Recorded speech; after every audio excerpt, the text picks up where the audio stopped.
35वां अध्याय। दक्ष बोले, हे देवदेव, हे हरि, हे विष्णु, हे दीनबंधु, हे कृपानिधि, आपको मेरी और मेरे यज्ञ की रक्षा करनी चाहिए। यज्ञ ही यज्ञ के रक्षक, यज्ञ करने वाले और यज्ञ स्वरूप हैं। आप प्रभु, आपको ऐसी कृपा करनी चाहिए जिससे यज्ञ का विनाश न हो। यह ब्रह्मा जी बोले, हे मुनीश्वर, इस प्रकार आदरपूर्वक प्रार्थना करके भय से व्याकुल चित्त वाले दक्ष उनके चरणों में गिर पड़े। तब दुखी मन वाले दक्ष को उठाकर और उन दुर्बुद्धि की बात को सुनकर विष्णु ने शिव का स्मरण किया। अपने प्रभु एवं महान ऐश्वर्य से युक्त परमेश्वर शिव का स्मरण करके शिव तत्व के ज्ञाता श्री हरि दक्ष को संबोधित करते हुए कहने लगे। हरि बोले, हे दक्ष, मैं आपको यथार्थ बात बता रहा हूँ, मेरी बात सुनिए। यह आपके लिए सर्वथा हितकर तथा महामंत्र की तरह सुखदायक है। हे दक्ष, शिव तत्व को न जानने के कारण आपने सबके अधिपति परमात्मा शंकर की अवहेलना की है। ईश्वर की अवहेलना से सारा कार्य न केवल सर्वथा निष्फल हो जाता है, अपितु पग पग पर विपत्ति भी आती है। जहाँ अपूज्य लोगों की पूजा होती है और पूजनियों की पूजा नहीं होती, वहाँ दरिद्रता, मृत्यु एवं भय ये तीन अवश्य होंगे। इसीलिए संपूर्ण प्रयत्न से तुम्हें भगवान वृषभध्वज का सम्मान करना चाहिए। महेश्वर का अपमान करने से ही आपके ऊपर महान भय उपस्थित हुआ है। हम सब लोग प्रभु होते हुए भी आज आपकी दुर्नीति के कारण कुछ भी करने में समर्थ नहीं है। मैं सत्य कह रहा हूँ। ब्रह्मा जी बोले, हे नारद, विष्णु का यह वचन सुनकर दक्ष चिंता में पड़ गए। उनका मुख तथा चेहरे का रंग फीका पड़ गया। वे चुप होकर पृथ्वी पर खड़े रह गए। इसी समय रुद्र के भेजे हुए गणनायक वीरभद्र अपनी सेना के साथ यज्ञस्थल में जा पहुँचे। कुछ गण भूपृष्ठ पर आ गए, कुछ आकाश में स्थित हो गए, कुछ गण दिशाओं तथा विदिशाओं को व्याप्त करके खड़े हो गए। शिव की आज्ञा से वे रुद्र के समान पराक्रम वाले शूर, निर्भीक और वीरों से श्रेष्ठ असंख्य गण सिंहनाद करते हुए वहां पहुंच गए। उस घोर नाद से तीनों लोग गूंज उठे। आकाश धूल से भर गया, दिशाएं अंधकार से आवृत हो गई। सातों दीपों से युक्त पृथ्वी भय से अत्यंत व्याकुल होकर पर्वत बनों सहित कांपने लगी तथा सभी समुद्र विशुद्ध हो उठे। समस्त लोगों का विनाश करने वाले इस प्रकार का उस विशाल सैन्य दल को देखकर समस्त देवता आदि चकित रह गए। इस सैन्य उद्योग को देखकर मुख से रक्त का वमन करते हुए वे दक्ष पत्नी सहित विष्णु के चरणों में दंड की भांति गिर पड़े और इस प्रकार कहने लगे। दक्ष बोले, हे विष्णु, हे महाप्रभु, आपके बल से ही मैंने इस महान यज्ञ को आरंभ किया है। सत्कर्म की सिद्धि के लिए आप ही प्रमाण माने गए हैं। विष्णु, आप कर्मों के साक्षी तथा यज्ञों के प्रतिपालक हैं। हे महाबाहो, आप वेद सार सर्वस्व धर्म ब्रह्म के रक्षक हैं। अतः हे प्रभु, आपको मेरे इस यज्ञ की रक्षा करनी चाहिए। आपके अतिरिक्त दूसरा कौन समर्थ है, क्योंकि आप सबके प्रभु हैं। ब्रह्मा जी बोले। तब दक्ष की अत्यंत दीनतापूर्ण बात सुनकर भगवान विष्णु शिव तत्व से विमुख उन दक्ष को बोध करते हुए कहने लगे। विष्णु बोले, हे दक्ष, मुझे आपकी यज्ञ की रक्षा अवश्य करनी चाहिए। धर्म के परिपालक विषयक जो मेरी सत्य प्रतिज्ञा है वह विख्यात है, वह सर्वत्र विख्यात है। आपने जो कहा है वह सत्य है, उसका व्यतिक्रम कैसे हो सकता है। परंतु दक्ष, मैं जो कहता हूँ उसे आप सुनिए।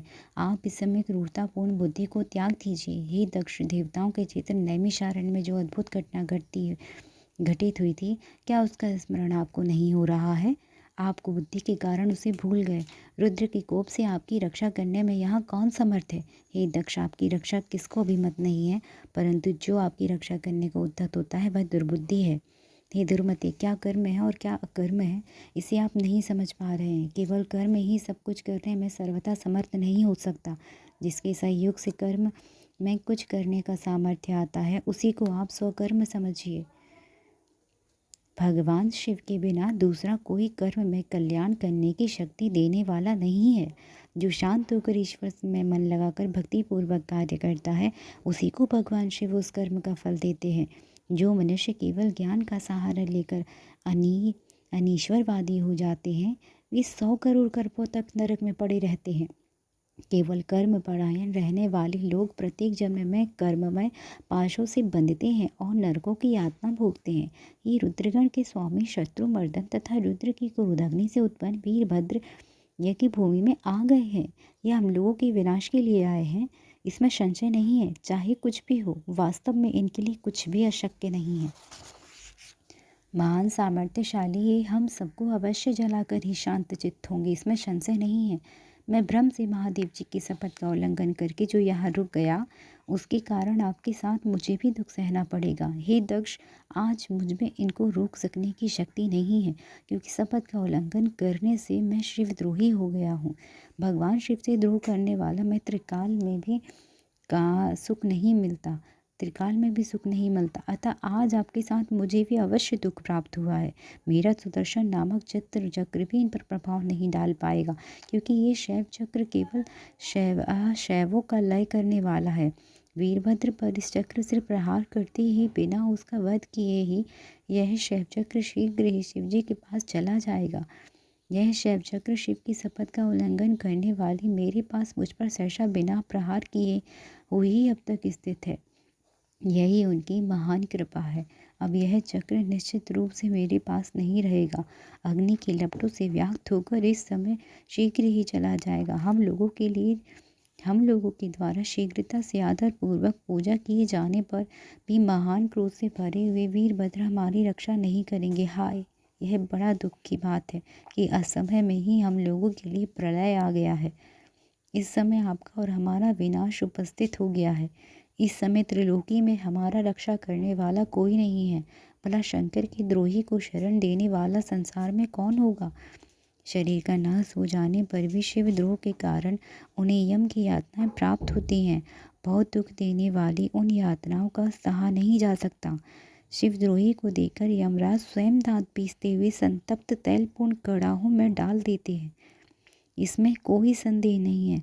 शपथ की बात में शीघ्र ही जाने को उद्यत था, किंतु दुष्ट के संसर्ग रूपी पाप के कारण ही नहीं गया। यदि इस समय हम लोग भागने का प्रयास भी करें तो कर्षण करने वाले शिव भक्त वीरभद्र अपने शस्त्रों से हमें खींच ही लेंगे, क्योंकि स्वर्ग पृथ्वी पाताल में जहाँ कहीं भी वीरभद्र के शस्त्रों का जाना संभव नहीं है। त्रिशूलधारी श्री रुद्र की जितनी भी गढ़ यहाँ हैं, उन सब की रक्षा ही शक्ति है।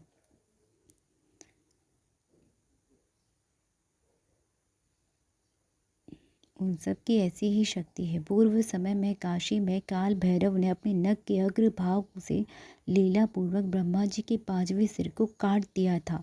ऐसा कहकर अत्यंत व्याकुल मुख कमल वाले विष्णु चुपचाप बैठ गए। उसी समय वीरभद्र यज्ञ मंडप में आ पहुँचे। विष्णु ऐसा कह ही रहे थे कि वीरभद्र के साथ विशाल सैन्य समूह भी आ गया, जिसे देवता आदि ने देखा।